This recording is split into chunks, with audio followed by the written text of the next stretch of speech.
Alibenglo yo bakuo. Bakuo akalebenu ano bakuo. Bakuo akalebenu. Alibenglo yo bakuo. Bakuo akalebenu ano bakuo. Bakuo akalebenu. Komi lese bakuo. Bakuo akalebenu lese bakuo. Bakuo akalebenu lese bakuo. Bakuo akalebenu lese bakuo. Bakuo ngono bakuo bakuo. Bakuo akalebenu ano bakuo. Bakuo akalebenu. Awe. Awe. Bélier benwe. Nyan sourou abamana dodo sa ingisiku anombre sa bayangono mekosi. Oui, les à la biam soyalo, les à la paroisse, les Teima à la paroisse Anoualibi d'Abou Centre. Une fois de plus, nous nous rassemblons aujourd'hui. La réunion d'Eima enseigne que le vendredi est le 5e jour. C'est le jour où l'humanité a choisi de glorifier le diable en crucifiant Jésus, Christ, le Fils de Dieu. Alors ce jour-là, a dit que nous devons adorer Jésus. C'est le jour de l'adoration de Jésus. Je sais que c'est un terme qui va encore faire frémir les gens. Mais le Christ manifesté en Afrique noire nous parle du Christ qu'elle connaît. Parce que c'est une dimension dans laquelle elle est.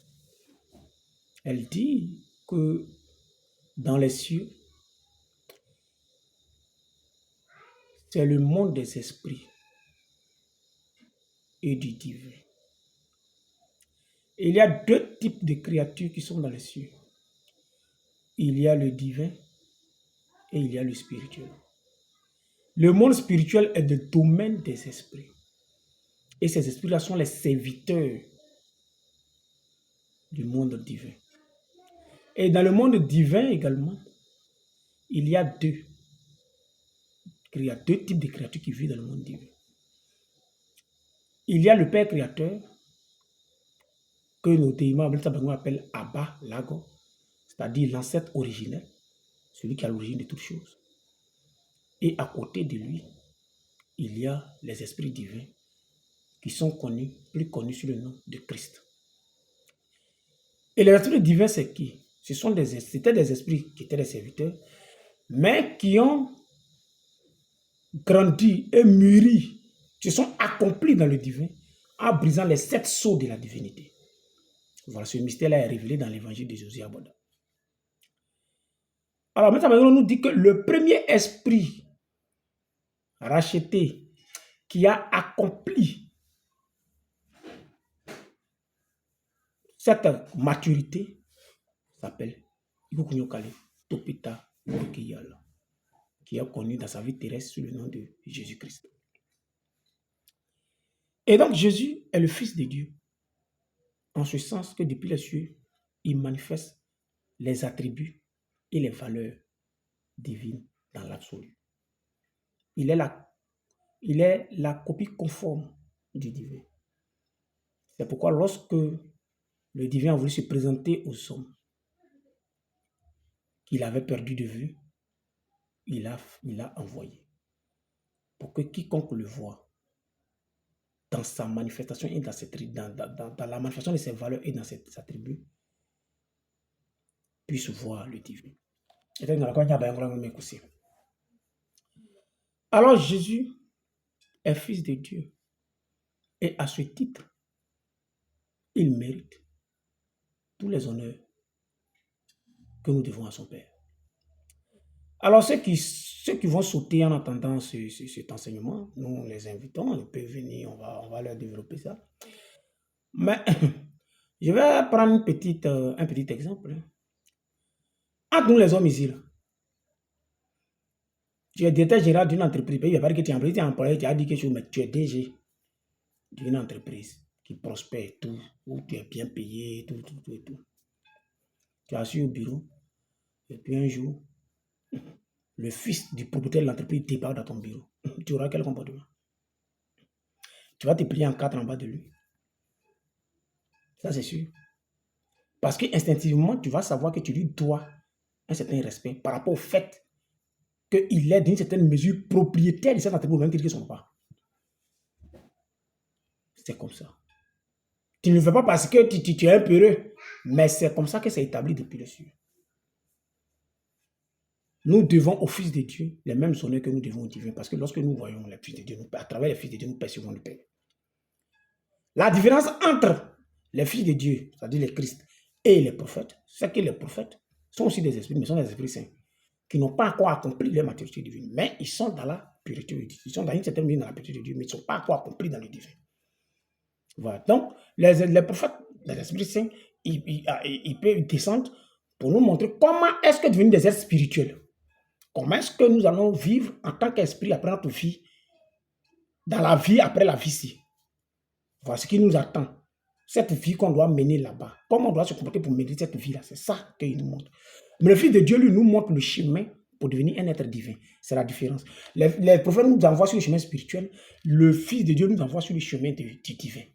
Voilà. C'est pour cela qu'on dit que quiconque a reçu Jésus a le pouvoir de devenir enfant de Dieu. C'est-à-dire que si tu arrives à manifester le Christ qu'il a manifesté, automatiquement tu deviens un être divin.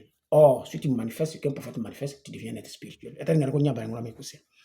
Alors aujourd'hui, vendredi, on a dit que le vendredi, c'est le jour de l'adoration de Christ. Et ce jour-là où on l'a tué, nous, les chrétiens, qui nous reconnaissons les chrétiens dans le ministère chrétien, nous devons, le septième jour, c'est le jour de Dieu. Oui, mais le cinquième jour, c'est le jour où nous devons adorer le Christ, en nous dépatissant de ceux qui ne l'ont pas reconnu. Voilà, et c'est pour ça qu'au dimanche, le vendredi est un jour de culte. Alors, il faut être clair. Ben, on a dit, d'abord, on va commencer le cantique par son nom. Mais Dieu, solia boyruika, anya gravrusa nya kazozio, solia boyruika, akale benuayo, ayo, ayaka Jésus soloyo. Oui, s'il vous plaît, le cinquième jour de la semaine est arrivé. Allons, prosternons-nous pour prier Jésus. Prosternons-nous pour lui servir, afin de lui parler, pour lui soumettre nos doléances. Anyamua zozia bubodani, anya gravrusa nya kazozio, le abubodani, anya gravrusa o habibiayo, anya gravrusa o habibila. Vous qui êtes venus adorer Jésus, prosternez-vous pour le prier. Prosternez-vous pour prier Dieu. Donc, le vendredi, on ne vient pas à l'église pour faire les funérailles de Jésus. On vient à l'église pour adorer Jésus. Mais cette adoration passe par un principe. C'est que comme nous, les humains, on ne l'a pas reconnu en tant que tel, au lieu de lui donner les honneurs du Père, nous l'avons tué. Alors ce jour-là, nous devons au préalable nous confesser. Au préalable nous purifier pour nous départir de ce péché-là. En faisant quoi? En renonçant au péché. Parce que chaque fois que tu as commis le péché, chaque fois que tu as fait du mal, chaque fois que tu as manifesté une impureté, tu t'es fait acolyte des gens qui ont tué. C'est-à-dire que le jour là, si Jésus t'était là, tu aurais tué aussi. Tu aurais fait le même comportement que les malfaiteurs. Donc, par conséquent, avant de venir adorer Jésus, il faut te départir, il faut te purifier de ce péché. C'est pour ça que le vendredi, au dimanche, on se confesse. On prie, on se confesse avant d'aller à l'église. Parce que c'est le lieu où il faut dire que tu ne te reconnais pas parmi ceux qui ont tué Jésus. Ou si tu l'as fait, comme Saint-Pierre, qui s'est fait un peu, qui a un peu régné Jésus, si tu l'as fait, alors tu te répands pour que maintenant tu puisses aller te reconnaître parmi ceux, et puis te reconnaître parmi ceux qui le reconnaissent, et que quand tu vas aller le prier, tu puisses avoir la bénédiction que tu exécutes. C'est pour cela que le vendredi, nous allons à l'église. On ne va pas à l'église le vendredi pour faire funérailles de Jésus. On ne va pas à l'église pour aller pleurer la mort de Jésus là-bas. Ce n'est pas pour ça qu'on va à l'église. Jésus, quand il a été crucifié, il nous a pardonné. Il a intercédé auprès de Dieu pour que Dieu nous pardonne. Et Dieu a dit, tous ceux qui vont te reconnaître, moi je vais les bénir. Alors, quand on fait à l'église, on ne vient pas vendredi à l'église pour faire funérailles de Jésus. On fait vendredi à l'église pour adorer Jésus, comme le cantique le dit. On ne dit pas Agnamo Jésus à nous boutani. On dit Agnamo Jésus à Boupotani. Nous Bouta, c'est funérailles. On dit Popota, il va pleurer. Même dans le dément encore, lorsqu'on parle de funérailles, on ne parle pas d'aller pleurer. Voilà, ça encore c'est un autre niveau de compréhension. Mais l'évangile des cadeaux qui nous parle de funérailles de Marie ne parle pas d'aller pleurer. Il nous parle des souvenirs constants de l'évangélisation qu'on doit faire au nom de Messa Baré. Parce que quand on parle de quelqu'un qui n'est plus, c'est comme si on faisait funérailles. Alors aujourd'hui, nous sommes disposés, les esprits sont là, donc beaucoup d'enseignements seront donnés. Mais nous allons aujourd'hui alors méditer un évangile bien particulier, un évangile vraiment d'une haute fréquence spirituelle qui nous parle, qui parle à notre esprit, qui parle à notre âme, qui parle à notre être intérieur. C'est l'évangile du prophète Tima Saplon qui vient du ciel, Tiboubaza. Alors, Moussa Bengo nous dit que lorsque Dieu a créé l'humanité, il a créé une contrée. Et dans cette contrée, il a fait descendre un homme particulier. Cet homme-là, contrairement aux autres hommes,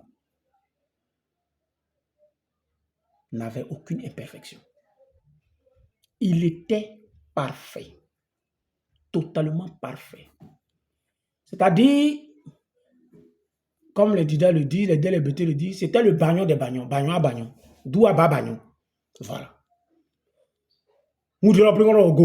Voilà. C'était ça. Un homme d'une grande beauté.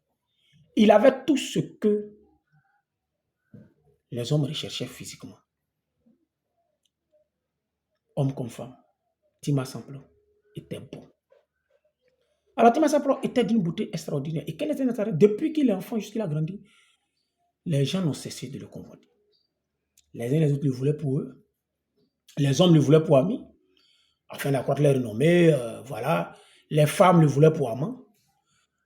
Pour ce que vous savez que les femmes, quand il y a un homme d'influence quelque part, elles veulent forcément le conquérir. Et donc, Tima Saplon vivait dans ce village-là, acculé de tous côtés. Mais comme c'était un homme aussi beau physiquement qu'intérieurement, il ne se laissait pas entraîner par il ne se soumettait pas à ces volontés maléfiques de son entourage. Alors, les gens vont commencer à le saluer. Les hommes vont le traiter de tous les noms, de voleurs, de malhonnêtes, de mauvais. Quand les femmes vont commencer à mentir sur lui, c'est qu'ils ont couché avec, ils vont dire, moi je suis la chérie de Tima Saplon, il a couché avec ma mariée comme non mariée. Si mais que la nourriture Tima Saplon va être salie dans le village. Exacerbé par cette situation, Tima Saplon va décider de quitter le village. Mais le jour de son départ, les gens l'ont suivi. Partout où il passait, les gens l'ont suivi. Quand il arrive, on dit, on l'attend ici. Tima Saplon, Tima Saplon,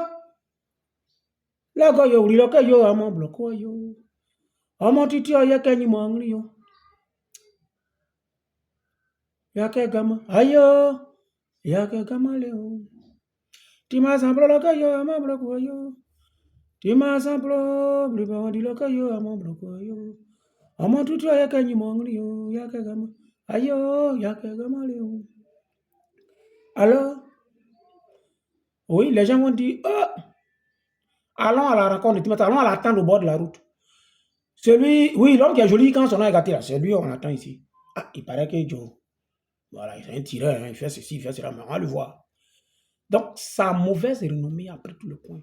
Mais à cause de sa beauté, tout le monde voulait le voir. Tima Saplon va être de plus en plus exacerbé.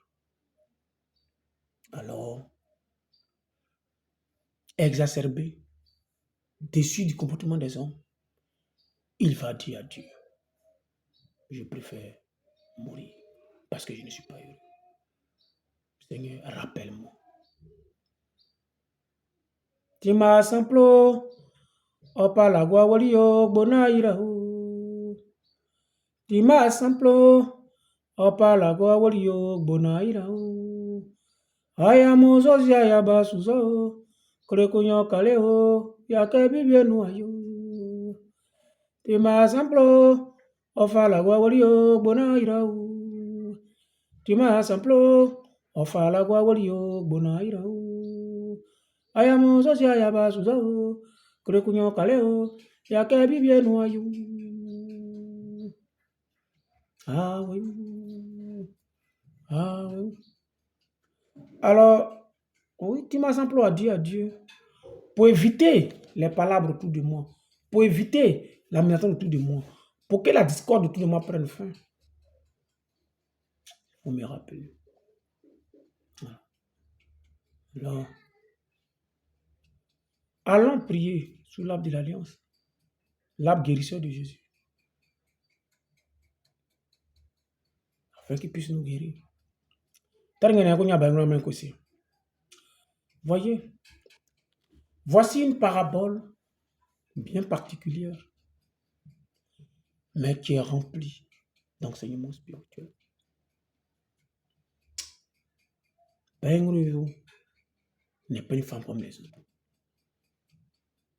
Une femme qui est descendue, qui n'a pas péché, qui n'a pas connu d'homme toute sa vie, qui n'a pas vécu dans le péché toute sa vie, qui a même supporté le péché des Yamatriki, afin de pouvoir les affranchir et purifier leur esprit. Il faut honorer cette femme. Il faut la respecter. Parce que son enseignement est profond. Son enseignement est complet. Son enseignement est fort. Il n'y a pas sur cette terre un enseignement spirituel plus complet, plus parfait que l'enseignement que Bayangno nous a laissé. Il n'y a pas sur cette une religion plus puissante, plus vraie que la religion d'Ima. Si vous avez des limites en matière, si votre religion a des limites, venez au Déma. Vous aurez les réponses précises aux questions que vous vous posez. Et ça, ce n'est pas bouche, c'est une promesse. Le Maître Samplo nous parle de la beauté. Qu'est-ce que la beauté? La beauté est le caractère de ce qui nous réjouit. Je répète, la beauté, c'est le caractère de ce qui nous réjouit. C'est tout. Ce qui est beau a la particularité de nous réjouir, de nous donner la joie. Quand tu vois une belle image, tu es content.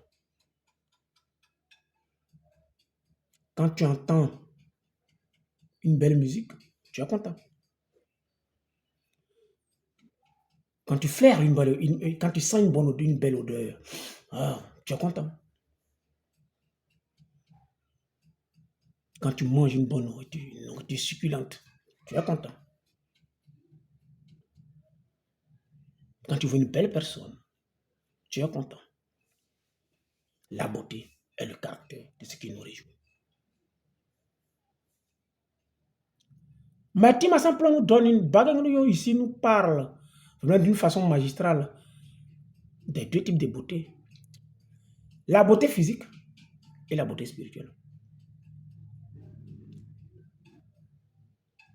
Et elle nous dit que la beauté physique est une vanité. Dieu, dans le d'Abricien, nous dit que Dieu a créé les hommes avec des imperfections. Toutes les créatures ont des imperfections. Nous avons été créés de façon symétrique du côté gauche vers le côté droit. Mais le fait est qu'au sein de nous, on sent souvent des choses que nous voyons comme des imperfections. D'autres pensent qu'ils sont courts, donc ils ne sont pas beaux. D'autres pensent qu'ils sont minces, donc ils ne sont pas bons. D'autres pensent que leur nez est trop gros. D'autres pensent que leurs yeux sont trop petits. D'autres pensent que leur bouche est trop large. D'autres pensent qu'ils ont des grosses oreilles. D'autres ont des pieds arqués. D'autres ont des pieds qu'on appelle les pieds bancals. Voilà. Il y en a qui ont des seins qui ne sont pas symétriques. D'autres sont très noirs. D'autres sont très clairs. Il y en a des albinos. On a tous des imperfections physiques quelque part. Et nous nous persuadons en regardant les autres qui ne les ont pas, qu'ils sont plus heureux que nous. En regardant les autres qui ne les ont pas, que si nous les avions, nous n'avions pas ces imperfections-là, nous serions plus heureux. L'handicapé pensera qu'il boit d'un pied ou qu'il a un bras court, va penser que cet handicap-là le rend moins heureux que les autres.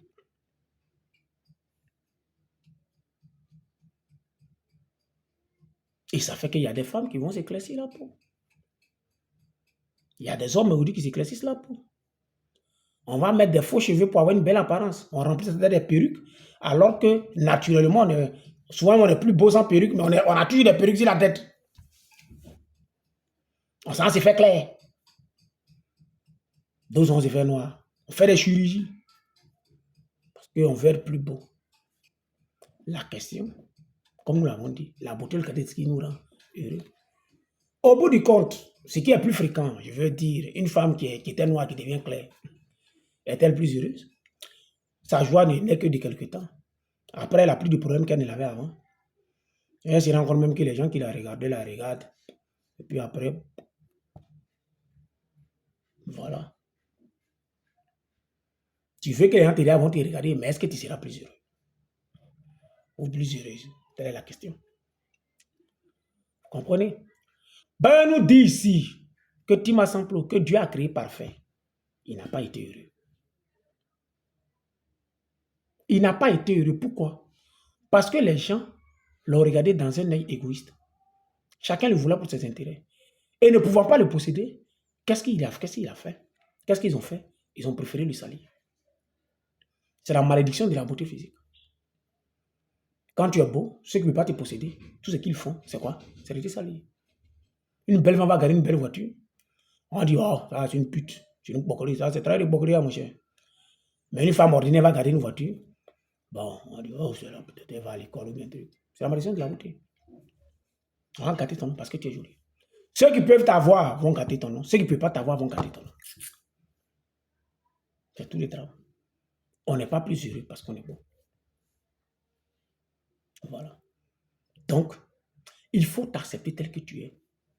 Parce que celui que Dieu a créé même dans la perfection de beauté, là, il n'a pas été heureux. Tout ce qu'il a créé, c'est de susciter la jalousie des gens, la convoitise des gens. Il n'a pas été heureux. Tu ne seras pas plus heureux en étant mieux que ce que Dieu t'a donné. Ce que tu appelles l'impression que Dieu t'a donné là, est la valeur qui te permet d'être accepté dans la société. C'est parce que nous voyons les autres, tu as l'impression, nous aussi on en a, que la société est équilibrée. Alors que chacun s'accepte comme ça. Tu ne seras heureux que lorsque tu vas t'accepter tel que Dieu t'a créé. Aime-toi avec ton gros nez. Aime-toi avec tes grosses oreilles. C'est pour bien entendre. Aime-toi avec ton gros nez. C'est pour bien sentir. C'est pour mieux respirer. Aime-toi avec ta grosse bouche. C'est pour bien manger. Aime-toi avec ta petite taille. Oui, c'est pour échapper à certains types d'agression. Aime-toi avec ta grande taille. Oui, c'est pour qu'on te voit aussi de loin. Mon frère, ma soeur, tel que tu es, t'as créé là, il faut t'aimer comme ça. Si tu as un pied qui est court que l'autre, c'est que tu n'as pas besoin d'avoir deux pieds au complet comme les autres pour être heureux. Regarde ta différence comme une valeur en plus que tu as sur les autres. Et non un handicap. Tu n'es pas handicapé. Tu n'es que différent des autres. C'est tout. Et cette différence-là est ta force. Il faut l'exploiter. C'est tout. Ne commets surtout pas l'erreur de penser que parce que tu auras des oreilles moins grandes, tu seras plus heureux. Les hommes vont peut-être accepter avec cette oreille, ces oreilles moins grandes, mais tu ne seras pas plus heureux. Donc la beauté physique est une vanité. C'est pour ça qu'il faut s'aimer tel que Dieu t'a créé. Tel que tu es. Aime-toi, tu es bien comme ça. Tu as une harmonie que Dieu a mise en place, que Dieu a créée, que Dieu a façonnée par amour. Accepte-la, accepte-toi. Et tu verras que ta vie sera plus heureuse. Vous comprenez? Vous voyez des gens qui ne sont pas beaux, hein? Mais parce qu'ils s'aiment, ils sont contents de tout et tout. Le monde est content avec eux. Parce qu'ils s'acceptent. Même un handicapé, s'il est toujours joyeux, il est toujours souriant, tout, le monde est content avec lui. Mais quand il vit dans le complexe de ton apparence physique, le monde va se fermer à toi. Alors sois toujours souriant, sois toujours content parce que tu vis. Dieu t'a donné la vie. C'est la plus grande chose que tu as. Dieu t'a donné la santé, c'est encore notre richesse. Dieu t'a donné des parents, c'est encore notre richesse. Cher ami, accepte-toi tel que tu es. Tu n'es pas malade. Tu es ce que tel que Dieu t'a créé.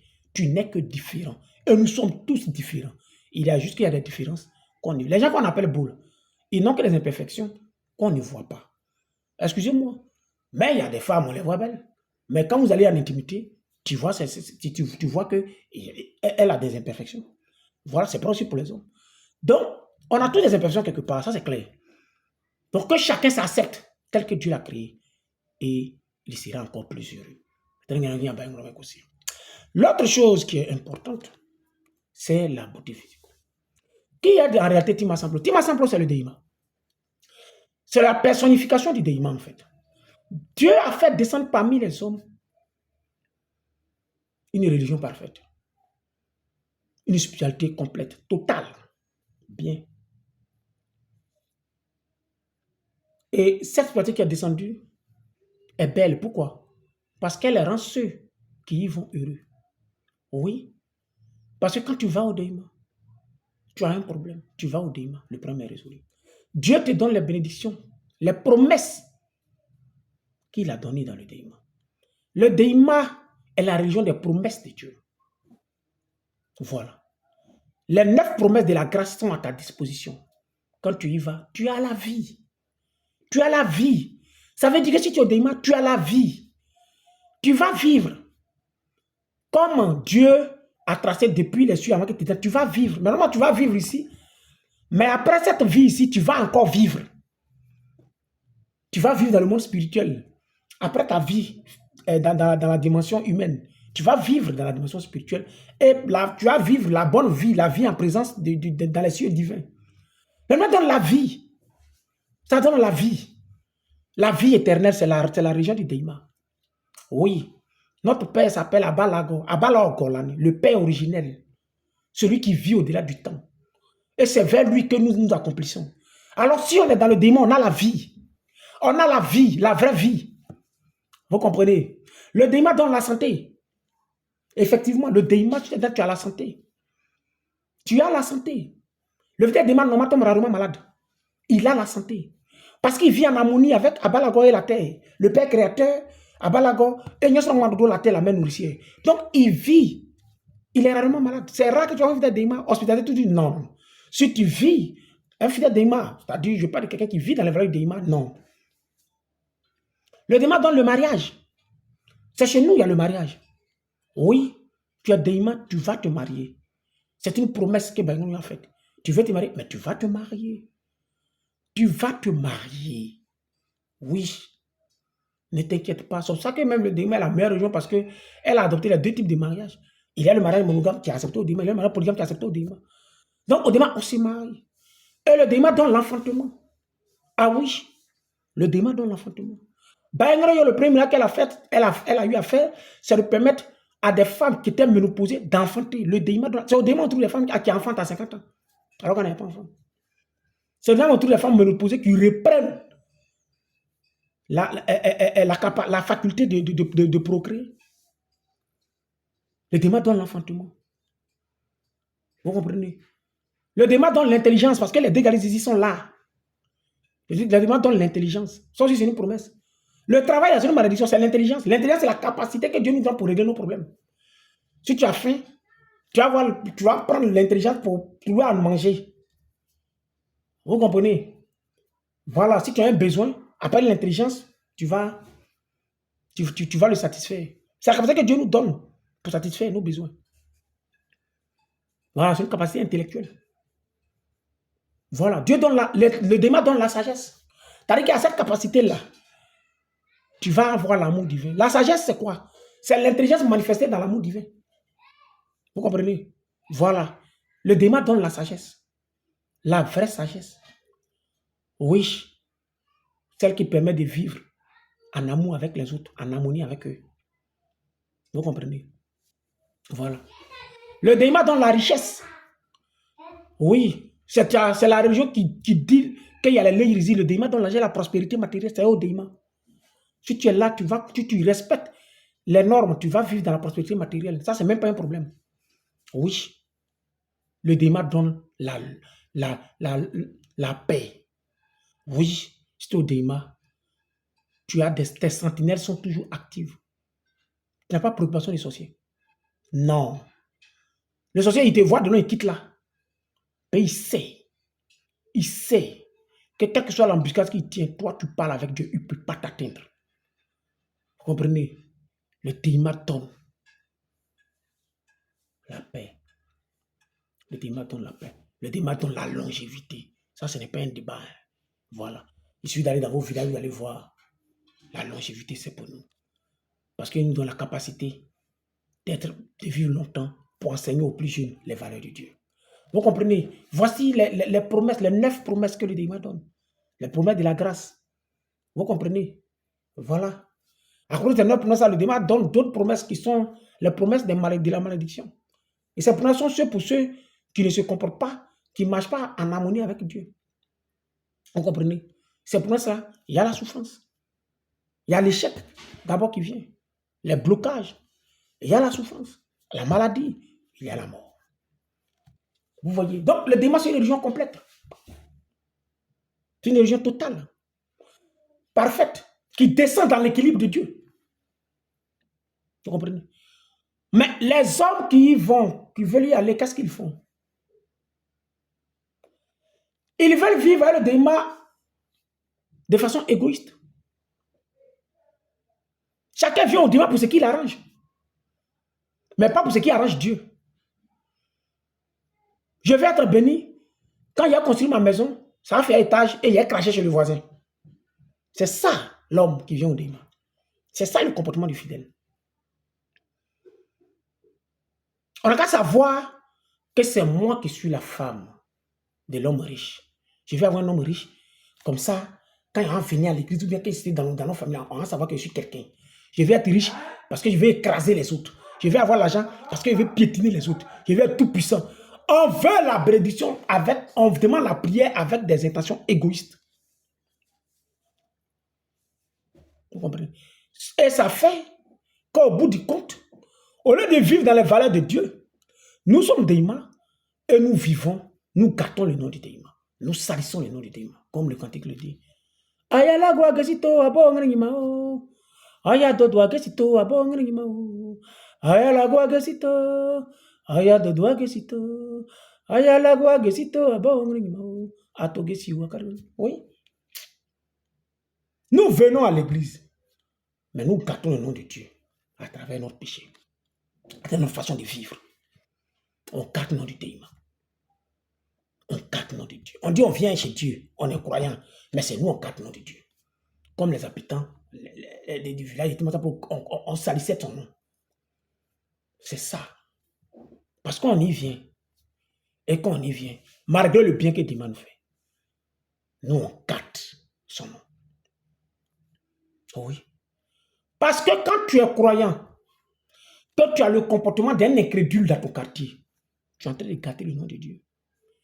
Tu portes habit blanc pour venir à l'église. Tu portes habit noir pour venir à l'église. Tu dis que tu es Déima, on t'identifie comme tel. Mais quand on parle de Dieu, non, ça là, Dieu n'a rien à voir ça. On va régler ça entre nous vite, il faut laisser affaire de Dieu là. Tu es un incrédule. Tu gâtes le nom de Dieu. Quand toi tu viens à l'église, dans ton quartier, on te connaît comme l'homme le coléreux de la famille, le Kadhafi de la famille. Tu gâtes le nom de Dieu. Alors ton sang tourne. Tu es fait parable, mais tu gâtes le nom de Dieu. Parce que Dieu n'est pas belliqueux. Dieu n'est pas parable. Dieu est tempérant. Dieu est tempérant. Il est lent à la colère. Dieu est tempérant. Mais toi, tu es prompt à la colère. Tu gâtes le nom de Dieu. Quand tu viens à l'église, et que c'est toi qui convoites ce qui ne t'appartient pas, tu es un voleur. Tu violes la politesse aux aînés. Tu prends femme de tes camarades. Tu prends les biens de tes camarades. Tu es prêt à faire tous les coups qu'il faut pour t'approprier ce qui ne t'appartient pas. Parce que tout ce qui est bon à ta tout, tu convoites. Ce que Dieu t'a donné, ça ne t'intéresse pas. C'est pour les autres là qui te plaît.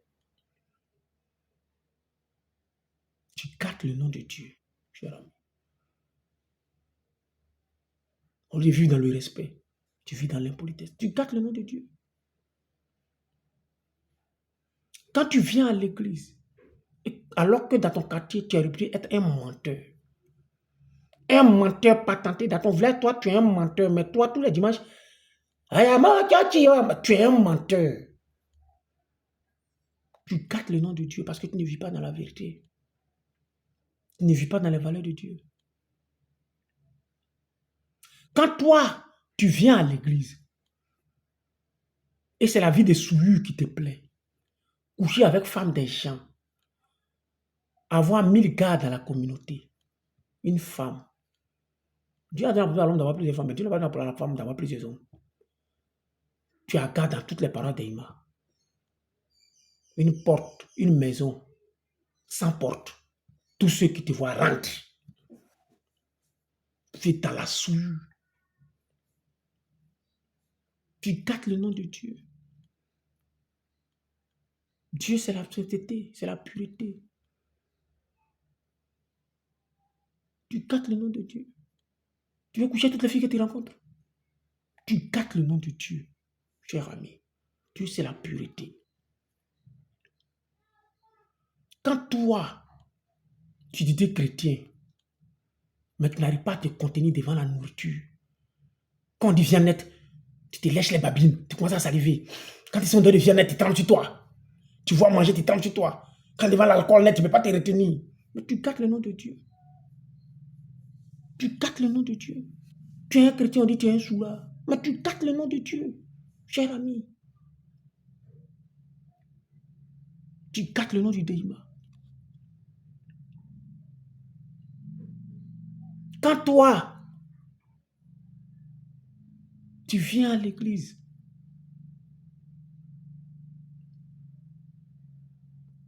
et tu es un lâche. Tu es un peureux. Aujourd'hui, les lâches et les peureux sont devenus les sages. Il y a un problème. Il faut dire la vérité. Comme lui ne veut frustrer personne, tu n'as pas tort. Lui aussi, il a raison un peu. Et on dit, oh, mais le gars, il est sage. Il n'est pas sage, c'est un lâche. On peut dire à celui qui a tort, posément, qu'il a tort. Oui. La lâcheté est devenue la sagesse d'aujourd'hui. Un homme, il laisse sa femme, danger vient, pip, il est parti. Femme est restée. Tu es un lâche. Tu as tes enfants, danger vient, pip, tu es parti. Tu es un lâche. Tu ne manifestes pas le courage. Tu dis que tu es croyant. Le jour que ta croyance est attaquée, allez, tu changes de sujet. Tu es un lâche.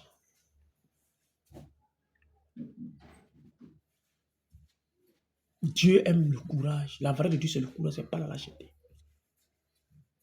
Tu es Déima. Tu dis, tu vas à l'église, tu es croyant, mais tu es cupide. Tu es cupide. Quand l'argent vient, il n'y a plus de règles. Non, non, non, on parle d'argent, on ne parle pas de Dieu ici. Non, au travail, tu es un corrompu notoire. Tu ne fais pas le travail de Dieu. Tu ne fais pas le travail de Dieu. Tu gâtes le nom de Dieu. Tu gâtes le nom de Dieu. Parce que Dieu, c'est la générosité.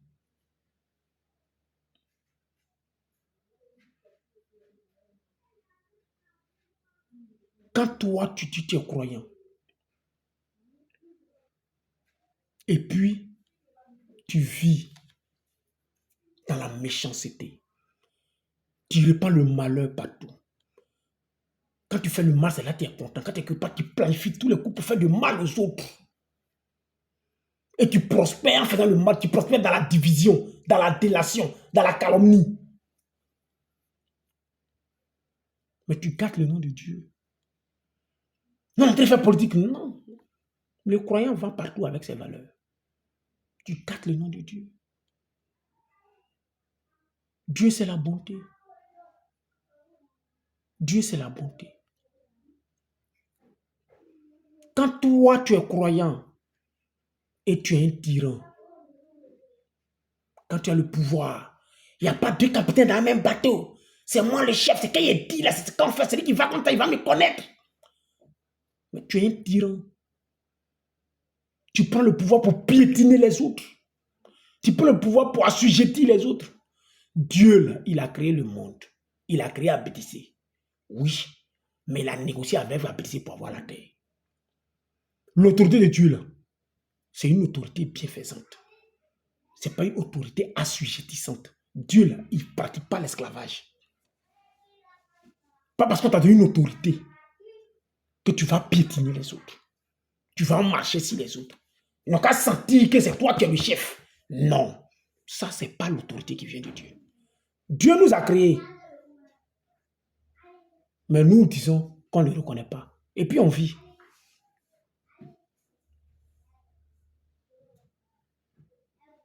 Vous comprenez?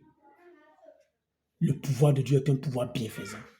Quand Dieu donne une autorité, c'est pour la manifester dans le bien, avec ses valeurs. Ce n'est pas pour la manifester dans la tyrannie, dans la domination. Ça, c'est un caractère de dévocratie. Le pouvoir de Dieu, c'est le pouvoir de la liberté. C'est le pouvoir du libre arbitre. C'est le pouvoir de la canalisation de la liberté. Aujourd'hui, quand on voit des paroisses où des gens ne peuvent pas rentrer parce qu'ils ont porté habit qui ne plaît pas au guide. Non, il a porté habit noir, il ne rentre pas dans mon église. Non, lui là, s'il vient en blanc, on va te dire, il ne rentre pas dans mon église. Tu es un couturier. Tu es un couturier. Tes règles, ce n'est pas pour ça qu'on vient en église. On vient en église pour les règles de Dieu. Par exemple, même qui a enseigné qu'on porte la Bible en venant à l'église. Les fidèles doivent porter la Bible en venant à l'église vendredi. Qui a enseigné dans l'enseignement dans lequel c'est seulement les chargés de prière qui peuvent porter des habits noirs. Elle, là, elle n'a jamais chassé quelqu'un à l'église à cause de la couleur de son habit. Elle n'a jamais sanctionné quelqu'un à cause de la couleur de son habit. On prend nos comportements humains, on envoie ça dans la maison de Dieu. On exerce une certaine tyrannie. Moi, je te dis, il ne faut pas aller à telle paroisse. Non, il ne faut pas aller ici. Il ne faut pas aller ici. Ce n'est pas ton travail. C'est pas ton travail, là. C'est d'encadrer spirituellement les fidèles. C'est ça ton travail. Il faut te contenter de rester dans les limites que Dieu t'a données. Règlement intérieur de tes là, c'est directement, ce n'est pas ta volonté. Quelle que soit l'autorité que tu as, ce n'est pas ta volonté. Non, moi, j'ai dit quelque chose et puis on ne veut pas suivre. On ne suit pas parce que ce n'est pas conforme au guérement. On ne vient pas. Quand il y a des fidèles, non, quand il y a de l'autorité, moi, je fais ce que le guide dit. Mais tu fais ce que le guide dit, tu vas récolter les sanctions, les conséquences de ça. Si c'est péché là, tu vas prendre. Ce n'est pas lui qui va prendre. S'il fait ça, il ne prend pas. Dieu a dit le septième sacrement, ça veut dire qu'il châtie le pécheur, lui qui a commencé à pécher là, et ses descendants, ses enfants, ceux qui sortent de lui, c'est-à-dire ses imitateurs. Ils font comme Jésus, fils de Dieu, pas parce que Dieu a accouché à quelqu'un pour qu'il naisse. Jésus est fils de Dieu parce que Jésus a manifesté les caractères de Dieu. Absolument. Donc, si toi, tu m'as fait les caractères d'un malfaiteur, tu vas partager les sentences qui viennent sur lui. C'est clair. Maintenant, chacun de vous va avoir la sentence en fonction de son niveau de péché. Si pour toi, c'est arrivé trop loin, mais tu vas rester dedans. Et tu ne vas pas accuser quelqu'un. On ne va pas accuser quelqu'un pour ça. C'est toi qui as pris la décision de vivre comme ça dans le péché. Le pouvoir de Dieu n'est pas un pouvoir assujettissant. C'est un pouvoir bienfaisant qui éduque les gens en respectant leur liberté. Si tu es un tyran à l'église, tu gâtes le nom de Dieu. Si tu es un tyran dans ta famille, tu gâtes le nom de Dieu. Si tu aimes trop pouvoir, tu gâtes le nom de Dieu là où tu es. Parce que tu piétines les autres. Tu es un dictateur. Au lieu d'être un homme bienfaisant qui aime la liberté des autres. Quand tu viens à l'église et que tu es intolérant, on ne pardonne pas. Toi, tu es croyant, mais tu ne pardonnes pas. Tu ne pardonnes pas. Quand on te fait quelque chose, il faut que tu rentres ton coup. Tu gâtes le nom de Dieu. C'est ta réputation. Lui, il ne pardonne pas. Non. Toi, tu ne pardonnes pas. Mais vendredi, tu viens à l'église pour que Dieu te pardonne. Tu vas te pardonner comment? Si tu veux que Dieu te pardonne ton péché, il faut commencer par pardonner aux autres les péchés qu'ils te font. Toi, tu ne pardonnes pas. Tu gâtes le nom de Dieu. Tu viens à l'église, tu es orgueilleux. C'est toi ou rien. Si ça ne passe pas par toi, tu gâtes tout. Toi, tu mets ciseaux dedans. Si on te met à l'écart, tu gâtes tout. Si ce n'est pas toi là, si on ne t'est pas même si c'est bon, c'est gâté. Quand il fait un truc qui est bon, est-ce que tu m'as dit? Non. Quand tu es orgueilleux, tout doit revenir à ton ego. Tu gâtes le nom de Dieu. Parce que l'orgueil, ce n'est pas une valeur de Dieu. Aujourd'hui, on va beaucoup parler parce que c'est l'évangile à 100%. Cet évangile-là, Dieu veut nous l'expliquer aujourd'hui. Tu gâtes le nom de Dieu, mon frère, ma soeur. Parce que la valeur de Dieu, c'est l'humilité. La valeur de Dieu, c'est l'humilité. L'humilité. L'humilité, ce n'est pas le fait d'être idiot. Il faut être humble dans la vie. Il faut être humble. Voyez. Le Déima recommande, enseigne de vivre dans les valeurs divines. Le fidèle Déima, c'est celui qui vit dans la foi. C'est un homme de foi. Vous comprenez? C'est un homme de foi. C'est un homme de respect. C'est un homme tempérant. C'est un homme de vérité. C'est un homme de sanctification, de sainteté pure, qui vit dans la pureté. C'est un homme sobre. C'est un homme généreux. C'est un homme courageux. C'est un homme qui aime la liberté des autres. C'est un homme bon. C'est un homme tolérant. C'est un homme humble. Voilà les valeurs de Dieu dans lesquelles le croyant vit. Mais quand au-delà de ça, tu fais le choix de vivre dans les valeurs de dévot, dans les valeurs cardinales du péché, tu gâtes le nom de Dieu. Vous comprenez? Et les enfants d'Israël, ils gâtaient le nom de Dieu. Ils gâtaient le nom de Tima Samplo. Donc, ils gâtaient le nom de Déima. Alors, Tima Samplo a décidé de les quitter. Oui, ça veut dire quoi? Ça veut dire simplement que quand vous, le Déima descend bleu de vous, que vous ne vous comportez pas bien, que vous ne vivez pas dans les valeurs du Déima. Le Déima, c'est les esprits de Dieu qui descendent. Si vous ne vivez pas dans les valeurs de Dieu et que vous mettez d'autres valeurs autour du Déima, qu'est-ce qui va se passer? Mais le Déima va vous quitter. Il va vous quitter. Et quand on dit vous quitter, c'est quoi? C'est-à-dire que vous commencez à sentir que ce ne sont plus les valeurs. La beauté, là, vous quitte. Quand on dit ça, c'est la beauté de Dieu qui s'en va. Donc, les promesses de Dieu, les bénédictions de grâce, les promesses de grâce qui étaient au bout de Dieu vont vous quitter. Donc, commencez à vous quitter. Et au lieu de chercher ça là, qu'est-ce que vous allez faire? Vous allez aller chercher ça ailleurs. C'est comme ça. Parce que quand vous allez attendre que le Déima là, ça y est ailleurs, mais là-bas, là, ça bénit, qu'est-ce que vous faites? Ah, même Déima, c'est ça qui est venu là-bas. Mais comme vous connaissez, vous savez que ça donne la bénédiction. Qu'est-ce que vous allez faire? Vous roulez là-bas. Mais vous ne vivez pas dans les valeurs de Dieu. Vous vous promenez pour chercher bénédiction partout. Parce que ce que vous croyez que vous avez là, ça ne marche plus. Non. C'est vous qui n'êtes pas bon. Mais comme vous vous endurcissez dans vos péchés, qu'est-ce qui se passe? L'Esprit de Dieu vous quitte. Adia, c'est ça.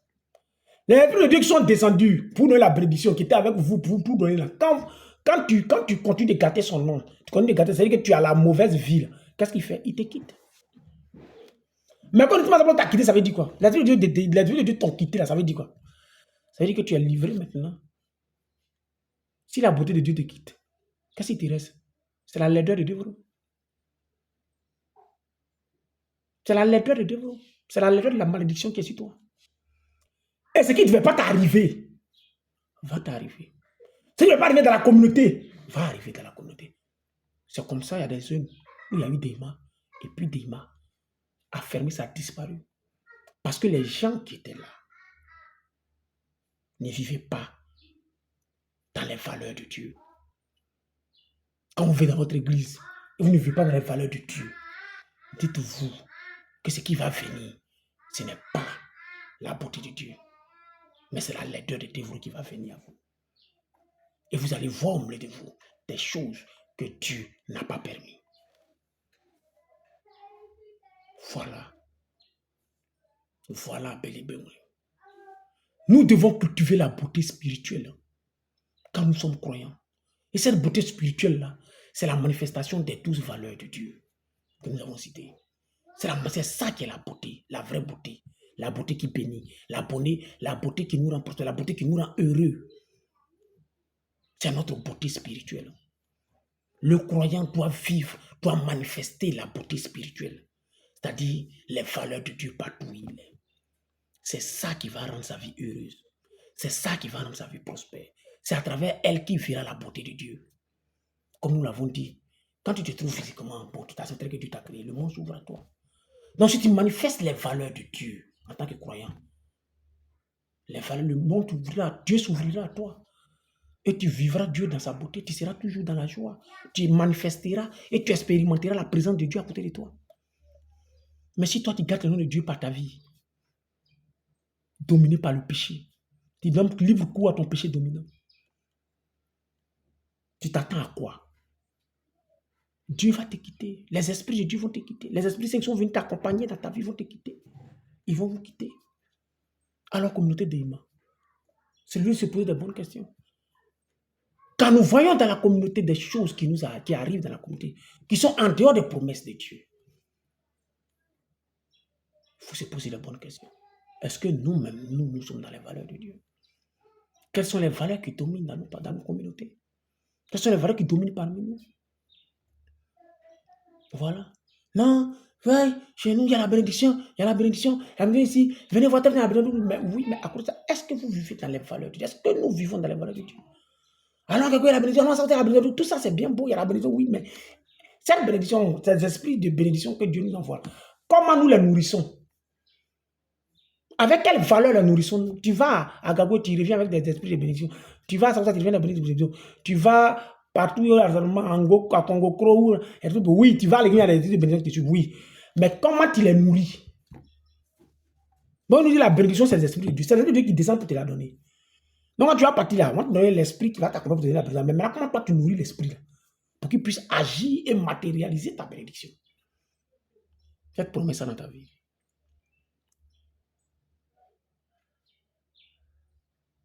La beauté de Dieu est descendue parmi nous à travers la religion des Ivoires. Vivons en sa présence dans la manifestation de la beauté spirituelle qu'il attend de nous. Qu'elle attend de nous. Vivons en sa présence à travers la manifestation des valeurs de Dieu qu'elle attend de nous. Vous voyez, quand tu es des mains, il faut vivre dans l'amour divin, dans les valeurs de l'amour divin.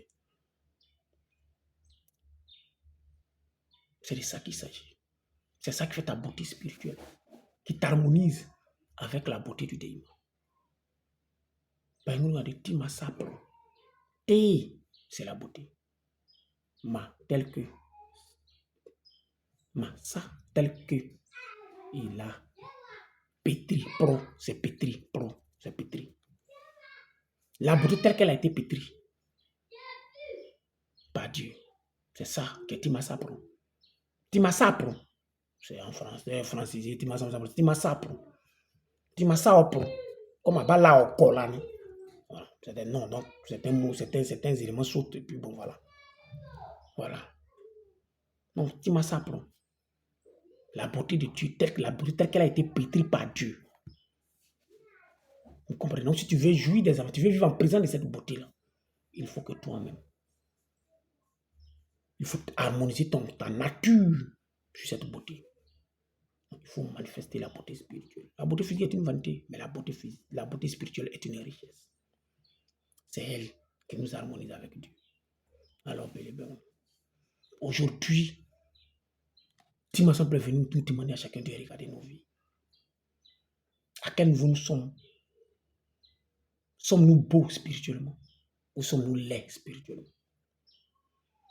Parce que si tu es beau spirituellement, si tu vis dans les valeurs de l'amour divin, Tima Sapro sera avec toi. Et les esprits de Dieu seront avec toi. Le démon sera toujours à tes côtés. La parole de Dieu, le démon, c'est la parole de Dieu. Cette parole de Dieu sera toujours à tes côtés. Et elle va déclencher dans ton environnement toutes les forces spirituelles à ton avantage. Mais si tu fais le choix d'écarter son nom par la qualité de ta vie, Tima Sambo va se retirer de toi. Les esprits de Dieu vont se retirer de toi parce que la parole de Dieu n'est plus en toi. Et en ce moment-là, tu vas vivre en dehors des promesses de la grâce. L'échec, les blocages, la souffrance, la maladie et même la mort seront ton partage.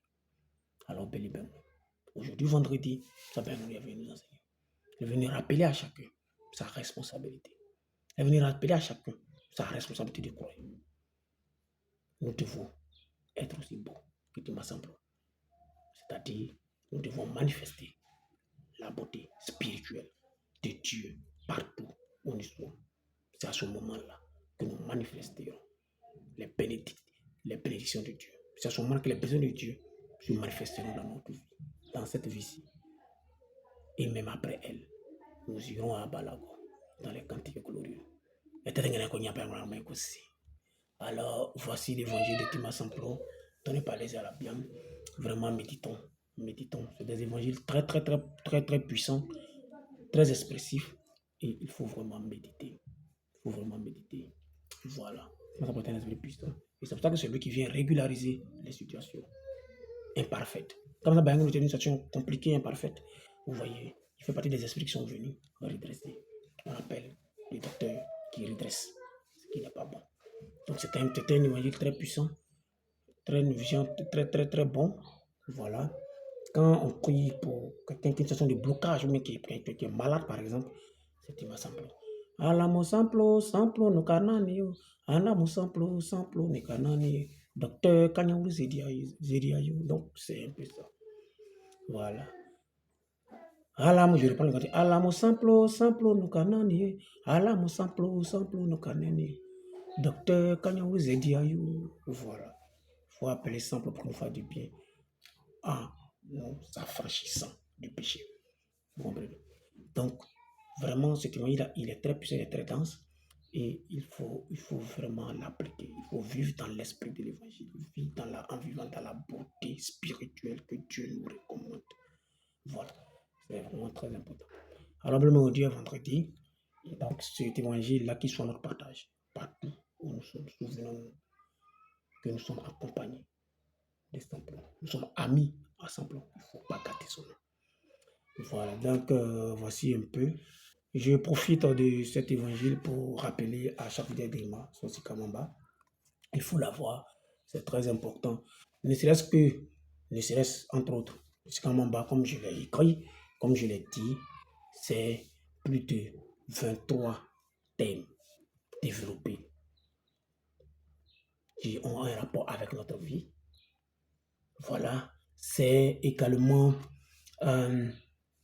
13 cantiques de la terre, des cantiques puissants de la terre qui ont été traduits.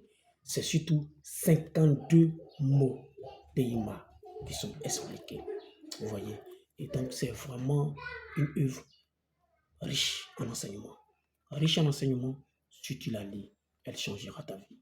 C'est très important. Nous nous plaignons qu'on n'a pas d'enseignement, nous nous plaignons de beaucoup de choses. Mais voici le Sikamamba. Il faut le lire. Il faut le lire et tu verras ce qui s'est passé à l'évangile d'Abédissé complètement expliqué pour que tu puisses changer de vie, tu puisses grandir spirituellement. Dans toutes les paroles, il est présent. Voilà, dans les différentes zones, les noms des gens sont connus. Si aussi vous ne pouvez pas la voir, qui n'est pas présent, que vous voulez la voir, alors vous pouvez appeler au 07 78 14 01 ou au 05 06 34 58 02. Voilà. Et donc aujourd'hui, nous avons échangé, il a plu à Dieu de nous permettre d'échanger avec les uns et les autres.